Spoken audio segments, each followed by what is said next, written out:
السلام علیکم ورحمۃ اللہ وبرکاتہ۔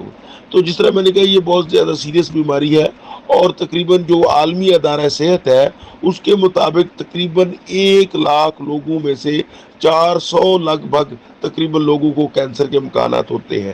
ویسے تو آپ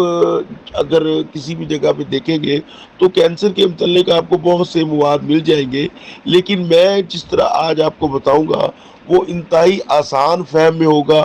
اور آپ کو اس کی جو اچھے طریقے سے سمجھ لگ جائے گی وہ آسان الفاظ میں یہ میں کوشش کروں گا بیان کرنے کا۔ میری ایک تو یہ کوشش ہوتی ہے، بعض حکمہ حضرات یا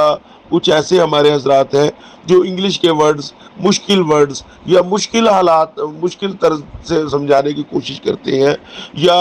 میرا یہ کبھی یہ خواہش نہیں ہوتی، میں الحمدللہ ثم الحمدللہ آسان الفاظوں میں اور بڑے ہی ایسے انداز میں سمجھانے کی کوشش کرتا ہوں جس سے ہر عام آدمی کی فہم میں آسانی سے بات آ جائے۔